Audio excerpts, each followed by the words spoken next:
Hello out there and welcome to Public Conscience. This is the anti-corruption program produced by the Progressive Impact Organization for Community Development, PRIMOG. PRIMOG is a civil society group with a mandate to promote good governance, participation, and accountability in Nigeria. I am Adaobi Obiabumo and I'm with Chidozie Ogbonnaya. Welcome to the program, and we are streaming live on Facebook at Official PRIMOG. That is Official PRIMOG, and PRIMOG is spelled P-R-I-M-O-R-G. Nigeria is featuring well in the Pandora Papers, the international corruption leaks by the consortium of journalists. Already prominent politicians have been named in the unfolding tax evasion and corruption drama involving billions of dollars. PRIMOG, as usual, will keep a tab and report appropriately as the details get clearer. And on Public Conscience on Radio, we seek to evolve a corruption-free society through the amplification of corruption stories reported by our partner media organizations and drawing citizens and government attention for the democratic actions against it. We also promote integrity by focusing on rare cases of the display of honesty by public and private individuals in the course of their normal activities. And this program is supported by the MacArthur Foundation. Today we will be revisiting allegations of extortion raised by Nigerians 2 weeks ago on this program, where many National Identification Number NIN applicants complained of widespread extortion by officials of the National Identity Management Commission NIMC at enrollment centers across the nation. And it will be recalled that the News Guru newspaper earlier published an investigation revealing how some NIMC staff and officers of the Nigeria Immigration Service collude to extort passport applicants in their offices nationwide. So to ensure that the complaints of NIN applicants are looked into, PRIMOG took it up and established a complaint desk and phone numbers for affected citizens to report the issues they are having with the NIN registration and updating. PRIMOG went further to invite NIMC, whose staff are at the center of the widespread extortion allegations by NIN applicants, to join us 2 weeks ago, but they failed to join us. Hopefully today we are expecting that they will be here to inform and direct the general public on how to avoid being ripped off by bad eggs in the system while trying to obtain or update their NIN. And as we await NIMC to make the needed clarifications, remember that today's program is about you out there. It is about the challenges you faced and which many citizens are still facing with NIN registration. We expect you to join us and share your experience as well as all the questions you may have. What is your experience at NIN centers you visited? Did you pay anyone during your NIN enrollment? What do you think that could be done to avert reported corruption associated with NIN enrollment? Be ready to join us through phone and text messages in the course of the conversation. The WhatsApp phone line to send your message is 09022656167, and that is 09022656167. This is for messages only. Please begin to send your messages as soon as possible to 0902-265-6167. A fortnight ago, the outcry of NIN applicants compelled us at PRIMOG to ensure reports of massive extortion of Nigerians is addressed. I must emphasize again that 2 weeks ago, NIMC failed to honor our invitation to this program. We invited them again this week. In the studio is a public affairs analyst and program manager at Civil Society Legislative Advocacy Center, CISLAC, Salahuddin Hashima. Welcome to the program. Thank you very much for having me. I'm sure you've gone through the report by the News Guru. How much of a headache is the reported extortion at NIN applicants to NIMC, and what is NIMC doing about the bad eggs in the system? What should they do about the bad eggs in the system? Well, I think it is first of all important to establish that the issue of corruption within the institution has become very traditional and unfortunately has become more of a slogan than design an agenda to tackle. If you check widely, every inaugural speech for every regime the fight against corruption has always remained very prominent, and of course that includes military junta. So it is more of a slogan than actually an agenda, and of course a deliberate approach to dealing with it. So coming down straight to what you have raised around the issue of NIN. Every reform agenda in this country provides an opportunity for people to extort and exploit. Okay, it is not a reform that is designed to provide access and ease pressure for citizens to participate and have quick solution, to each situation that designed or that affects their own agenda. It is basically to also satisfy some internal individuals who also want to use it as a conduit, to extort and exploit, and that is very unfortunate. What we have seen within the NIN operations has been one, to provide a deliberate bureaucratic system that requires you to provide all manner of attachments, for you to be able to either want to change your name, want to change date of birth, want to change your residence. There are specific different kind of documentations that you're expected to put on the table. Yes, these are procedures and process that you need to adopt, but unfortunately there are two things which I want to draw from this. One is the fact that there are weak institutional processes to be able to deal with this, and that is very unfortunate. Two, we have weak sanctions for those who are actually caught in the web of this particular kind of racket. Remember that NIN is just a classical example of various other expose that we have also witnessed. We have seen what has gone on wrong with the NDDC, the public hearing, and the drama that actually ended up with it. But the most important thing is that Nigerians are always also very quick and always in a hurry. Okay, that for me is that if we talk about rights, we should talk about responsibilities. If, for instance, you are driving through a particular road and you are stopped by a law enforcement agent, for instance, and he requested you to give him, if your documentations are correct, follow through and check how it also ends up. And that is the reason why the moment people get to those passport offices and of course those NIN centers, they are always in a hurry to get through with it and get on to some other thing. And that in itself also provides them, they make them more vulnerable to be exploited and be extorted. But on the flip side is the fact that we have a system in itself that is short-circuiting or short-changing itself. And it is also a function of an elite that has actually captured the entire system, basically to have those who also serve as middlemen, okay, on behalf of the state, to use that as an opportunity to extort. And I think it is also important for you to put this kind of searchlight on NPA. The Port Authority also has similar challenge that is also ongoing with various apps and reform agendas they have also created.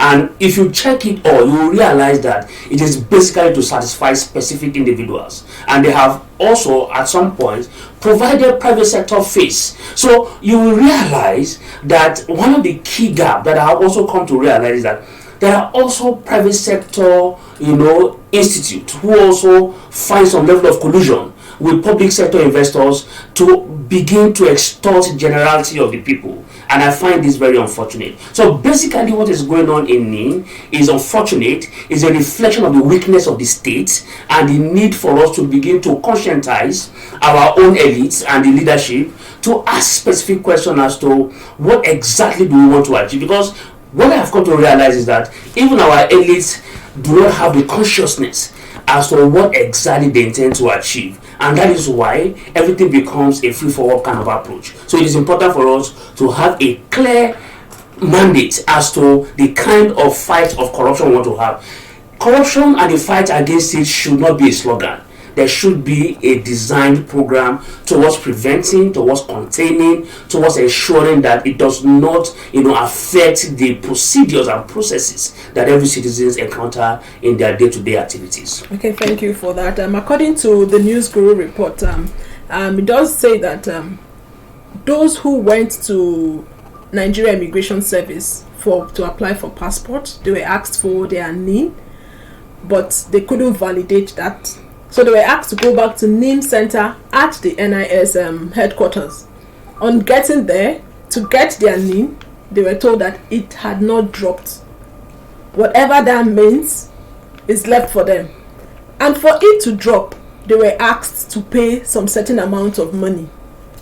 On the program that we ran this 2 weeks ago, we also realized that across all centers, people were also asked to pay. Okay, for those who called in the centers they visited, they were asked to pay either to validate their documents. So many citizens even out there to enroll. Because the one that the caller from Benue said that he was asked to pay some money.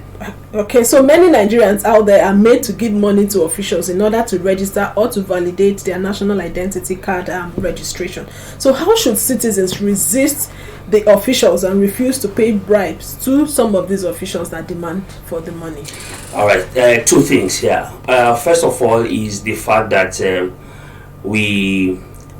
is a tradition in this country that once there is either going to be a corrupt practice to be instituted and you try to institutionalize it, then there are always phrases that you need to internally come to agree with.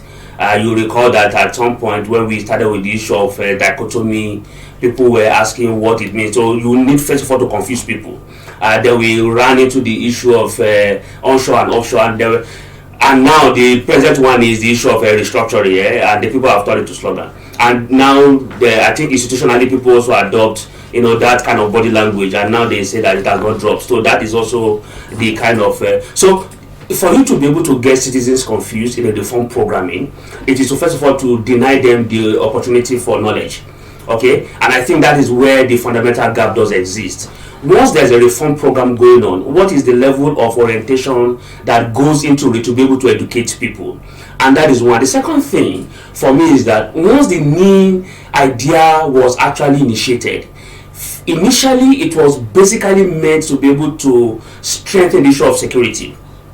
Okay, that has failed. It failed woefully because obviously we have now seen a new design for shutting down telecoms. Okay, I live in Kaduna, and I know that over the weekend it was practically impossible for me to make calls anywhere. Okay, and that in itself suggests that they ran out of ideas on specific things to do and they needed to shut it down. But the idea behind it was first of all to be able to use it to identify people who make specific calls, track them, and be able to know those who are perpetrating criminal elements.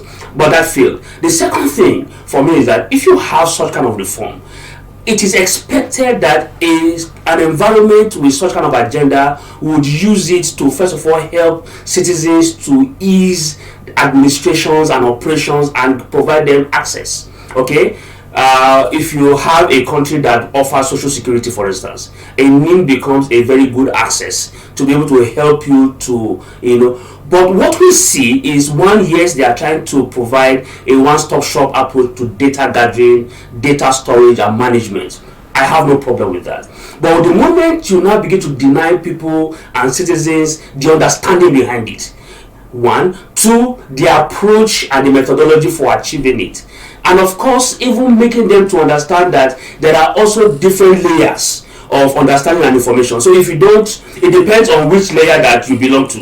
And I can tell you very clearly that they approach people individually based on how they present themselves. And like I mentioned earlier, that we also have a large followership challenge. A large followership challenge that sometimes lack that of little understanding to be a little bit curious. One, to be able to also add up to a knowledge and understanding behind every reform. Okay? And I find it very, very, very challenging, and it's a big crisis. This morning I woke up to a video at a matriculation center. The journalist tried to ask those who are the students what the full meaning of NIN is, and I can tell you 20 people were asked. The entire 20 people didn't know what the full meaning of NIN is, and that suggests that we have a very huge crisis behind the entire system. But is that enough for citizens to be extorted when they go to? No, it is not enough. It is because of the challenge and the setback in the knowledge behind the reforms. Okay, and that also cuts across every sector. You understand what I'm saying? So if you have the knowledge and you're able to understand, and it is because as citizens we vote for drama rather than vote for good governance. And remember that this program is interactive. The WhatsApp phone line to send your messages 0902 265 6167. That is 0902 265 6167. This number is for messages only. You can send in your messages, and the questions we're asking is: what is your experience at NIN enrollment center you visited? Did you pay money during your NIN enrollment? What do you think that could be done to avert reported corruption associated with NIN registration? I have a text message here from Alex from Abacha Barracks, and it says, in Niger State, Bida, I was asked to pay 300 to enroll, and my friend who wanted to update was charged 15,000. This is unbelievable. Please, how do I link my MTN and Airtel lines by myself? It's quite discouraging to know that citizens were being asked to pay 15,300 just to link and also to enroll. Okay, let's get back to Saladin in the studio. And just to respond to that man, there are codes to link NIN to phone lines. I'm sure if he looks for it, he will get. Oh, he could. I did my own myself, so it's not a big deal. So you no need to get. Yes, you don't need to be extorted because of that. All right, back in the studio, I still have my guests. So now I would ask you, what are the consequences of running a country with a corruption reading identification system, and what can we do about it? All right, before I get into that question, is to respond to him when he mentioned that I described it as a failure. It is not about mass registration. It is about the original intention behind it. And the reason why I described it as failure was that it does not contain the security. Okay, I didn't say that it is an issue of mass. Yes, you can register as much people as possible, but if you don't get the real mojo behind the reason why you put that in place, then it is actually described as failure. Okay. Because we still continue to have insecurity. Ready to identify people behind it. Hello. Yes, good morning. Your name and where you're calling from? I'm calling from Maraba. Let's hear you. NIA, this is the future of the NIA. It's a big corruption in Nigeria. Big corruption in Nigeria. Let me give you an example. Kabai, the chief pilot at Kabai there. If you went up here to go and register NIA, it's 2,000 naira. Later they change it to 3,000 naira. Anybody can go there and find out. Even if you are looking papers, if you go there to register NIA, it's 2,000 naira. So you can't be hiding it, nobody can deny it. They could go and verify it from anywhere. The corruption in that registration is too much. And then the charge you give to the government can be amount of corruption. Everybody knows that during the center, when they are register out, they say they give it to company to register. And then they give it to company that no monitor them. The charge when they are given to Nigeria is so much, and then that's why they have not achieved 50% of registration until now. Okay. Thank you so much for your contribution. That's quite unfortunate. 2,000 naira just to register. Okay, continue. All right, so back to your question, and it boils down to the consequence is largely insecurity. The Nigerian immigration has this program they call alien control. Okay, and the essence for alien control is to be able to do some little bit of disaggregation between those who are citizens and those who are alien, and because it has been established that one of the key elements that drives insecurity in this country has remained the influx of foreign fighters.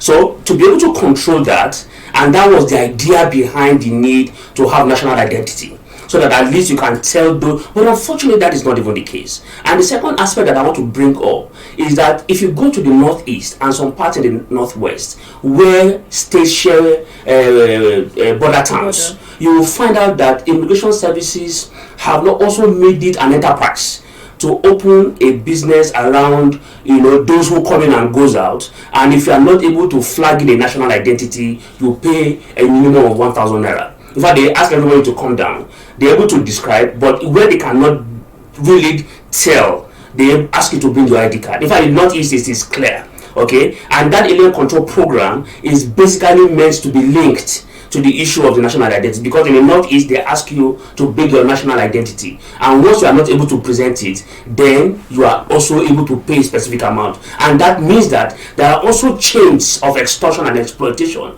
So NIN on their own side will do theirs, and for those in the field, particularly if you travel a lot around border communities, you will also realize that you pay at every checkpoint, and that is also very unfortunate. So the consequence is that we'll continue to have continuous influx of those who come to destabilize the small and little peace that we seem to be enjoying. If you have seen the recent number of those who have been arrested, at different points as bandits or terrorists, you will realize that 3/4 of them are not even locals. Okay, there are people who have come in from neighboring communities, from Mali, Chad, Niger, and they have found solace and residence within the communities, and they have used that platform with locals to be able to rain mayhem. So we can actually reduce that, and the consequence of not putting that, look, at the foundation of every insecurity is corruption, and that's very clear. If you're watching via Facebook at Official Prime Org, you can drop a few lines and we will read your messages. Go ahead. Salahuddin, you said the foundation of every insecurity is corruption. Okay, check the 9/11. Hello, your name and where you're calling from? My name is Christian, calling from Pepe. Let's hear you. Yes, I want to come into NIN registration. The last time we went for that registration, my concern is that the last time I went to that registration, they were asking me for my VVN. So I was like, what they want to do with my VVN number. So I was like angry. I dropped the phone. So I still like some 2 months or 3 months. I went back again to register. They are asking me for 300. I know that 300 is nothing. Yes, I believe that Nigeria they put that NIN for people to register free or whatever. They were asking me for 300. But I know 300 is nothing before me. And just my sister went to Guarinta. I saw with that NIN card, and I asked her, when did you do this? And it was me. That she did it in Guarinta, that she paid 1.5. I said 1.5? For what? For NIN card? So I was like surprised. She asked me, did I do my work? I haven't do it because they asked me for 300, and I know 300 is nothing. Then at least Nigeria should do something about that. It's too obvious. Please, they should help us and do something about that. Thank you. Thank you so much for your contribution and the fact that you refused to pay for that. And when you say 300 is nothing, when you multiply aggregate 300 times 1 million, 1 million, is a lot of money. But I would also encourage you, Christy, to register, but do not pay. Insist on your right. Do not pay any amount, even if it's 5 naira to register. It is free. You should not be charged to register. I did not pay when I registered mine.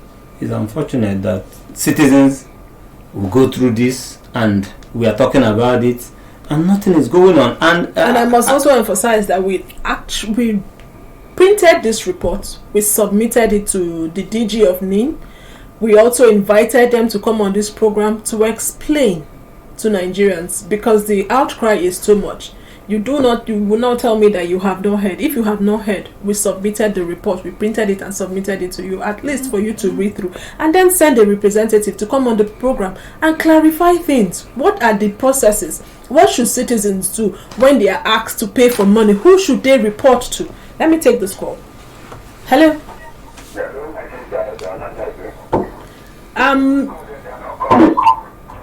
know what is happening. They know. There's many restriction center you go now without pay. They know, they are aware about it. And then when we relate it, one of the private detectives, we will get it to the NIA, and then the payment so they get it to company, and then the company has to give money from public. That's the information we got, but not officially. So they are not coming. Even they call them to anything, they are not coming. They know what is happening. And then God will pray for us. Thank you very much. Thank you. Okay, thank you so much. Could you send a text to 0902 265 6167? Okay. It's simple. Come and explain this so that I will know the right channel to go, so that I will not be extorted by officials. It's that simple, but it's not that simple having them come here. Yeah, like I said earlier, the last caller, please send a text to 0902-265-6167. We would like to have a conversation with you. All right.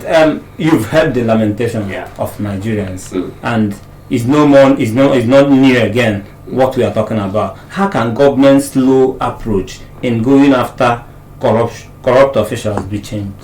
I think one of the things that I want to put on the table is that we need to first of all decommercialize the issue around national identity. Okay, and that is the best way to go. And we need to also look at the privatization around it, because it is also unfortunate that we are putting our information, which are sensitive, in the hand of private owners, those that we cannot even verify. And one of the things that we also need to do is to look at beneficial owners of those companies that have now become the frontliners, who also get those contracts to, because it is actually an aberration that as citizens we have an entire data, in the hands of individuals. It means that somebody can actually use it to begin to share them with those that are not meant to be, and that is unfortunate. And of course, the communalization of national identity, and I think that is also very important. But you know how we got here? Yeah, because they cannot handle the registration themselves. They have to sublet. Look, I agree with you, but if you check various government offices, look, it is about having that deliberate approach and political interest. If you go to some offices today, just to move one file to the other, 10 people will do that. Okay? If you check various institutions of government, they don't do anything year in, year out. The overhead is very big. Then, Kaduna Refinery, for instance, has spent over, in the new audit, spent over 65 billion or so, and they didn't refine one single crude. So what exactly are the entire, and the overhead is taking so much money, and that is just an example. If you go to various other institutions, so much individuals doing nothing. So does it mean that government cannot sit down to do an analysis around its personnel and check those that they can now put in the pool that can now take on this function? And that is, for me, is unfortunate. So I think it's about being deliberate about the process. So if you institutionalize corruption, the idea behind it is to be able to satisfy specific. If you check the issue of the employment saga that also greeted I think it was also immigration, where a lot of people died during the time of Abamoro. You also realize that it was also contracted to a private person, and we also knew that the person who also owned that company. So these are the kinds of things that we are seeing going on. So there is a chain, an organized crime going on within the system, and I think that is one thing that we really need to deal with. Organized crime. Okay, we have a message from Lawrence. Lawrence from Massacre, and it says, in Massacre, Nasarawa State, when I went to register, I was asked to pay 1,000 naira, which I paid, and up till now, I did not get my NIN since Feb. Lawrence, don't worry, we'll take it off from here, and we'll ensure that you get your NIN, despite the fact that you paid 1,000 naira. We'll see what we can do to address the situation. We've been talking about paying for NIN and all of that, but that's the same way many Nigerians still pay for birth registration for their children under 18 years. The National Population Commission officials continue to extort parents for money for birth certificates for their babies. And I must say that birth certificate for babies, children under the age of 18, is free. Yeah. But some birth registers still extort parents. Some pay. In fact, yesterday someone said on our program that he paid 10,000 naira for birth certificate that is free. Even their certificate to pay. So those are live pay. Those are that dead also pay. So it's a big problem. Hello. So your name and where you're calling from? This is Mr. calling from Kabusha. All right, go ahead. Actually, I'm not concerned about what we know that the system is corrupt. And if the system is corrupt, the entire body of the system will be corrupt. It's not a surprising thing that people are extorting people to collect money to register NIN. The government, they are aware of all this. And my major concern is that I did mine since 2016, and then though I didn't pay them, I did it free of charge. And it was youth corpers that were earning the registration. And me myself, I didn't pay them. Some other people that were with me, they paid. I was there. They paid maybe who I was there. But my concern is, I did it till then, till up to date. The car is not yet out, and each time I check on it, they say it's not out. I want to know why or what's happened. But do you have the slip with the NIN number, with your NIN? Yeah, I do. I do. I think he should visit the office. Have you gone to their office? Have you visited NIN office? I went there, yes. Even I'm right in Abuja. I did my other state, but I speak to you now, and I went to Zone 3, where they are now, and I checked. They say it's not out. So I don't know what. I don't know. What's happened? Okay, thank you so much for your contribution, and I'm happy that you didn't pay, although your friends were asked to pay, and it's unfortunate that your card is not out. But since you have the slip, it's good you have your number. Let's take this other call. Hello. Hello, good day. My name is Mr. Michael from Yanya. Could you turn down the volume on your radio set? Oh, okay. What happened was that I registered with ID card since more than 8 to 9 years now, and I've been going to get the laminated card. My point is that they refuse to give me the laminated ID card since 8 to 9 years now. And at a certain stage, I felt I get fed up with it and forget about it. And many people are like that. Were you given this? Were you? Tell us how to the laminated card. Were you given the slip with your name? The paper on is with me, and is what I've been using for registration, for SIM card and other things. But that laminated one, we need it. The card itself. Oh. Could you call us back? If I got you clearly, you registered. He didn't get the slip, the laminated. Similar situation with the previous caller, but his own is just that he got the slip. But the card is not out. Too many questions to answer. It would have been nice for NIMC officials to just come here and say all this. Can I just raise one thing that the caller mentioned about how we can also deploy youth corpers? Because there are several of them who usually get rejected, turned down in various places of primary assignment. So why don't we harness, or to say that, look, for the next 2 years, that the government want to build off-takers of all NYC officials in every LGAs to basically ensure that electoral voters card gets to people even in hard to reach areas. So why is it that when it gets to become something that will be useful to citizens, then it doesn't get to them? Then there are areas that are now termed as not reachable, or that are corrupt practices and all that. You get your electoral voters card without any, because some people will benefit from the process. But quickly, let's run fast here now. We've been talking about data. Some people are apprehensive about their data going out there. And do you think a unified national identity database is long overdue in Nigeria, and how far can it go in the fight against corruption?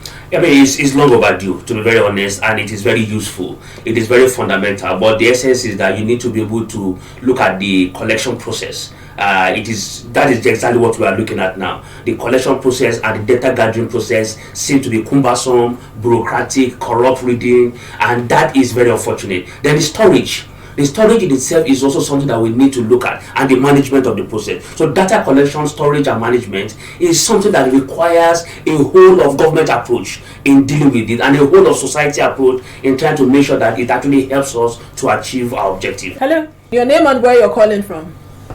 My name is Abdul. I'm calling you from Ghana. Let's hear you, Abdul. Okay, I registered my own here in Abuja, precisely National Assembly Complex, in 2016. So although I have the laminated copy, but the original, I have went to NIN office as in the headquarters more than 5 consecutive times. All I get, the information I get from them is not ready after 6 years. So I was wondering when is this thing going to be ready? If after 6 years the original victim is not ready. So when is it going to be ready? Okay, thank you so much, question. and we'll join you in asking that question. Hello, your name and where you're calling from? This is Moses calling from Abuja. Moses, let's hear you. Yes. I registered about 5 years ago, and they told me that I'll get once they bring the original identity that whoever they give to me or that they flip, they give me the flip that I've been using. They told me that once the original came out, that they will text me with the same number which I used to register. So I'll come up with the original. And they have been 5 years now. They have not given us or given me this particular card. I don't know the issue. What is the problem? Okay, another question. The plethora of What is complaint the issue? is not all about, because I believe they may be afraid of corruption allegations leveled against them by citizens, but it's not all about the corruption here. Now you see sense and complaint that they could have addressed. DG of National Identity Management Commission Aliu Abubakar Aziz visited the EFCC headquarters, and the chairman of the EFCC, Abdulrashid Bawa, expressed his readiness and that of the commission to work with NIMC in ensuring that Nigeria has a credible national identity database. It is good that this conversation is ongoing.